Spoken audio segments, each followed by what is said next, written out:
강아지나 고양이를 키울 때 반려인이 가장 걱정하는 것은 무엇일까요? 바로 반려동물의 건강 문제입니다.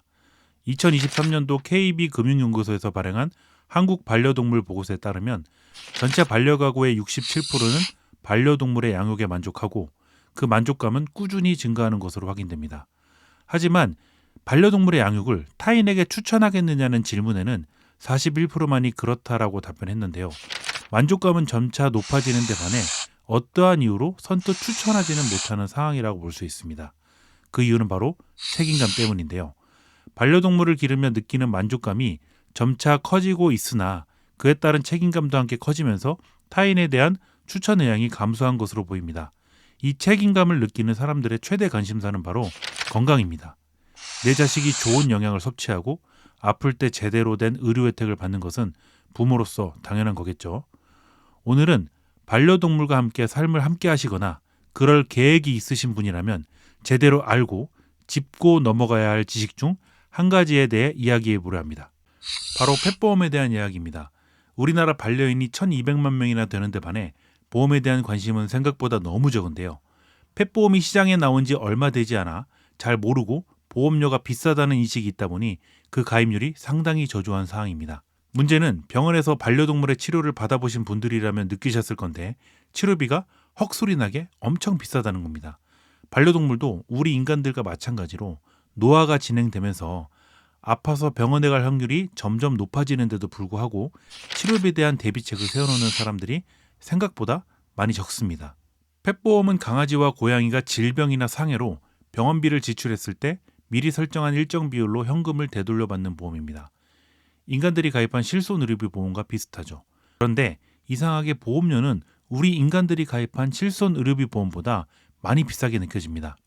40세 인간 남자의 경우 현재 판매되는 실손의료비 보험이 월 보험료가 15,000원대인데 반해 4살 푸들 남자아이의 보험료는 45,000원 정도 합니다. 그렇다면 펫보험이 이렇게 비싼 이유는 무엇일까요? 지난 2년 동안 반려가구의 73%에 해당하는 사람들이 반려동물의 치료를 위해 병원을 방문한 경험이 있다고 답했고 이들이 지출한 치료비의 평균은 80만 원이라고 합니다. 이 말은 반려가구 중 상당수가 지난 2년 동안 병원에 갈 일이 있었다는 말인데요. 이렇게나 병원에 많이 가나요? 동물은 인간보다 더 자주 아픈 것일까요? 우리 모두 알고 있듯 반려동물의 평균 수명은 약 13년에서 15년 정도로 인간의 평균 수명에 비해 많이 짧죠. 대략 개와 고양이보다 인간이 5배 정도 오래 산다고 할 수 있는데요.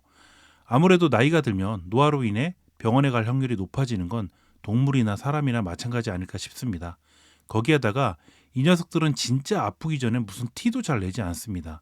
겉으로 보이는 외상이면 주인이 바로 확인이 가능하겠지만 웬만한 질병이면 참아서 병을 꼭 키우더라고요.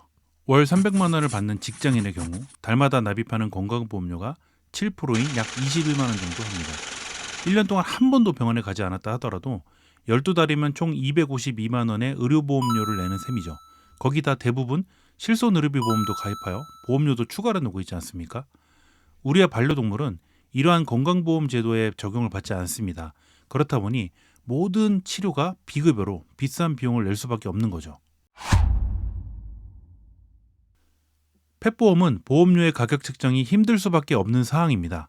자기부담금이 있고 갱신형 상품밖에 없죠. 인간은 오랫동안 축적되어 있는 통계자료, 즉 의료 데이터가 있습니다. 이 데이터를 기반으로 어떠한 상품을 어떻게 만들면 되겠다라는 계획을 세울 수가 있죠. 그러나 이제 막 시작하는 반려동물의 보험은 그렇지 못합니다. 통계에 기반한 의사결정을 할 수가 없습니다. 자료가 절대적으로 부족하기 때문에 상품을 갱신형으로 만들 수밖에 없고요. 거기에다가 병원별 치료비의 차이는 어떤가요? 우리 인간처럼 통일된 의료비, 즉 수가가 정확하게 정해져 있지 않은 치료가 대부분이기 때문에 같은 치료임에도 불구하고 병원별로 수십 배의 금액 차이가 날 수도 있습니다. 우리는 각자의 생활 수준이 다르고 집에서 키우는 반려동물의 예상되는 건강 상태가 다 다를 수 있습니다. 그렇기 때문에 마냥 비싸다고 생각하고 지나쳐버리는 것보다 스스로 문제를 확인해보고 이에 대한 대응 방안을 만드는 것이 중요하다고 하겠습니다. 한마디로 보험의 가격을 스스로 한번 확인해보고 적금이나 보험 등 내 상황에 맞게 앞으로 몇 년 뒤에는 무조건 발생할 수 있는 리스크를 대비하시라는 말입니다.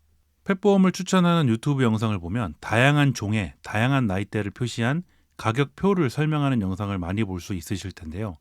여러분들이 궁금한 건 그런 방대한 자료가 아니라 우리 집 반려견 또는 반려묘의 보험료가 알고 싶으신 거잖아요. 보험 설계사의 도움을 받지 않고 보험료를 알아보는 방법을 알려드리겠습니다. 먼저 네이버에 내가 찾고자 하는 보험사의 펫보험을 검색하시면 되고요. 펫보험은 손해보험사에서 판매 중인 상품이기 때문에 손해보험사 위주로 검색하시면 되겠습니다.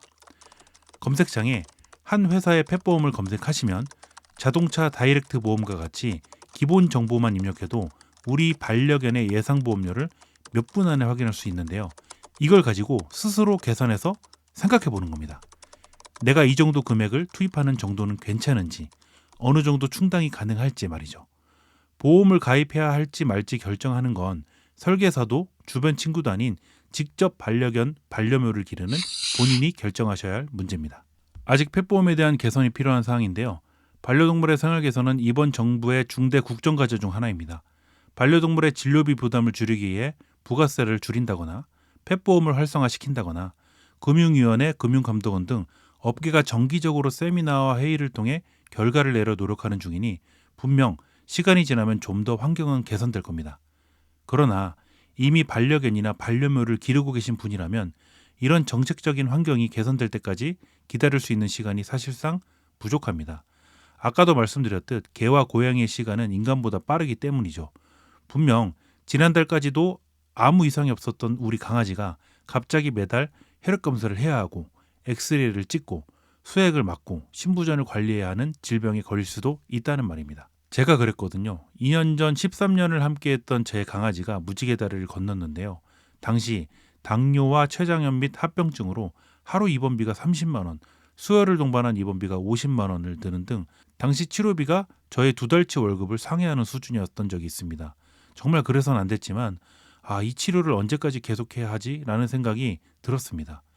이미 치료에 수백만 원을 썼던 상황에서 의사 선생님이 더 이상 호전을 보이지 않아서 어떤 치료를 더 해야 한다는 이야기를 하셨을 때 제가 가장 먼저 한 질문은 선생님, 그 치료비는 비용이 얼마인가요? 그 치료를 하면 분명히 나아질 수 있나요? 였습니다. 좀 더 나은 치료를 팍팍 해주기 위한 힘이 부족했습니다. 결국 제 반려견은 하늘나라로 가게 됐지만 그때 당시 망설였고 좀 더 좋은 치료를 해주지 못한 것이 마음에 많이 남아 있습니다. 펫보험에 대해 생각해 볼 만한 주제를 가지고 이야기를 나누어 봤습니다. 그래서 펫보험에 가입하는 것이 맞느냐, 적금을 드는 것이 맞느냐는 질문을 받는다면 저는 두 방법 다 맞다고 말씀드리겠습니다. 중요한 건 높은 확률로 향후 몇 년 안에 발생할 치료비에 대한 대비책을 마련하는 것입니다. 그 살떨리는 치료비는 겪어보지 않은 사람은 모릅니다. 다음에는 펫보험에 대해 좀 더 자세한 정보를 가지고 찾아뵙겠습니다. 감사합니다.